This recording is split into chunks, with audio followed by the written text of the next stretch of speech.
எப்போவுமே நம்ம சமையல் செய்யும்போது வெஜ், நான்வெஜ் அப்படி தனித்தனியாக தான் குழம்பு வைப்போம்.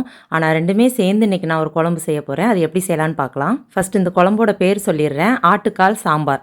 ஆட்டுக்கால் பாயா சாப்பிட்ருப்போம், ஆட்டுக்கால் கிரேவி சாப்பிட்ருப்போம். ஆனால் இது ஆட்டுக்கால் சாம்பார். டேஸ்ட் வேறு லெவலில் இருக்கும் ஃப்ரெண்ட்ஸ், செஞ்சு பாருங்கள். சுட்ட ஆட்டுக்காலை வாங்கிக்கோங்க. அதுக்கப்புறம் அதை வார்ம் வாட்டரில் போட்டு நம்ம வந்து கத்தியை வச்சு க்ளீன் பண்ணி அது மேலே இருக்க குட்டி குட்டி முடிகளை எடுத்துக்கோங்க. குக்கரில் தோரம்பருப்பு 1 கப் அளவுக்கு சேர்த்துக்கோங்க. அதுக்கப்புறம் இந்த க்ளீன் பண்ண ஆட்டுக்காலை சேர்த்துக்கோங்க.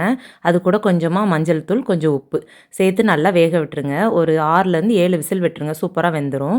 அது கூட காய்கறி பார்த்திங்க அப்படின்னா தக்காளி, பல்லாரி, பச்சை மிளகா, கத்தரிக்காய், முருங்கைக்காய், அதுக்கப்புறம் தேங்காய் வந்து பால் எடுத்து வச்சுக்கோங்க. தேங்காய் பால் கூட 2 ஸ்பூன் அளவுக்கு சாம்பார் பொடி சேர்த்து கலக்கி எடுத்து தனியாக வச்சுருங்க. இப்போ வந்து நம்மளுக்கு குக்கரில் போட்ட அந்த ஆட்டுக்காலும் அதுக்கப்புறம் பருப்பும் வெந்துருச்சு. அது கூட அந்த காய்கறியை வந்து ஆட் பண்ணிடணும். காய் வந்து ஒரு 3/4 பதம் வெந்ததுக்கப்புறம் நம்ம தேங்காய் பால் கலவையை ஊற்றிக்க வேண்டியதான். ஒரு 5 நிமிஷம் மசாலா முறிய விட்டுருங்க. அதுக்குள்ளே அங்கே தாளிப்பு ரெடி பண்ணிடலாம். தாளிப்புக்கு பார்த்திங்கன்னா தேங்காய் எண்ணெய் கூட கொஞ்சமாக கடுகு, பெருஞ்சீரகம் கொஞ்சம், சிறுஞ்சீரகம் கொஞ்சம், கருவேப்பிலை, சின்ன வெங்காயம் எல்லாம் சேர்த்து நல்லா தாளித்து எடுத்துகிட்டு அதோட ஆட் பண்ணிவிட்டு அதுக்கப்புறம் மல்லி இலை தூவி இறக்கிற வேண்டியதான். சூப்பர் டேஸ்ட்டான குழம்பு ரெடி. செஞ்சு பார்த்துட்டு எப்படி இருக்குங்கிறத கமெண்ட்டில் சொல்லுங்கள். வீடியோ பிடிச்சா லைக் பண்ணுங்கள். பாய்.